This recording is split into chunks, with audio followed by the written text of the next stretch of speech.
So in addition to the desktop interface for our framework database, we've also got a web interface.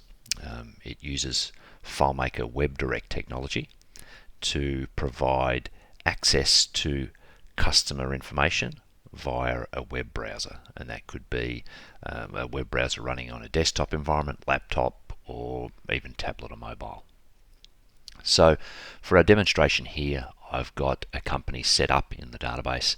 It's a customer called Testing Company.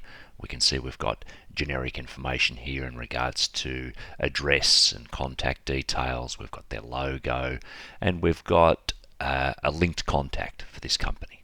So if we click on the contact name here, it will take us across to the contact record, and we can see that we've got someone called Test Contact, who is the chief tester at Testing Company. And if you look across here under the WebDirect heading, we've set up a full access account to the WebDirect interface. This allows us to provide access to selected information online. We can control what type of account they have. We can reset the password. We can remove that access when we require, and we can obviously send out an invitation via email to ask them to log in. So if I now switch across to the web interface,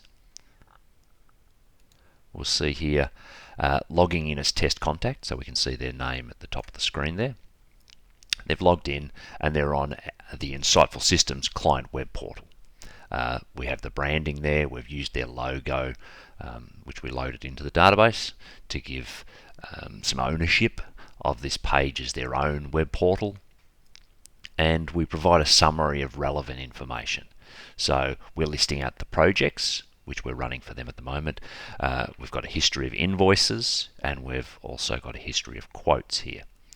And what it allows the end client to do is to self-serve to a degree. So instead of contacting us via phone or email and inquiring about an invoice that perhaps they need another copy sent through, or could they resend a quote, we'd like to know how much time has been spent on a particular project, they can log on here via the web portal and answer these questions themselves. So if I start at the top, we've got projects. It will list out projects which are active. We click on this particular project. It gives us details about who are the contacts for this particular project, the project reference obviously, the items, which are the tasks in this case that we're going to be carrying out for this particular project. We can review the timesheets which have been logged against this particular project. In this case, we don't have a lot of them. It's only a test record. And there's a finance tab which will list out any transactions. So it might be invoices, payments, credit notes, and the like. We could go into the detail of this particular financial transaction. It will tell us what were the line items that made up that invoice. Has it been paid yet or not? What's the balance that's outstanding? And in fact, if we click the print button there, we can access a PDF. So they could download that PDF themselves and use it at their end. If we go back to the home screen, we're showing the same finance records in a portal here at the bottom left of the home screen. In this case, this would be the list of all financial records for this particular client, so not just the filtered view that we're looking at in the project screen there. We've also got a summary of the quotes for this client. We can see there's two there, one pending and one accepted. So if we go into an accepted quote, we can see what was accepted, the items which were approved in this case, and the value of those particular items. If I go back to the home screen and go into a pending quote, we can see the dollar value of this quote. There's also an opportunity here to accept the quote online. So we click on the accept button. There's some terms and conditions there which need to be read and accepted. And if we click accept here, what it will do is we'll actually update the status of this particular quote, and we can see it's been accepted by this person. If we switch back to the database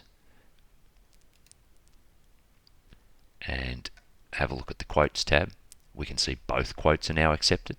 So it's updated the database automatically. The changes that we've requested on the web in terms of accepting this quote have flowed through into the database in the back end that we're accessing in the Office environment. I'll just switch back to the web interface for a moment now. In addition to accepting quotes and monitoring progress on projects, a contact can also update their details. So they could refresh their password.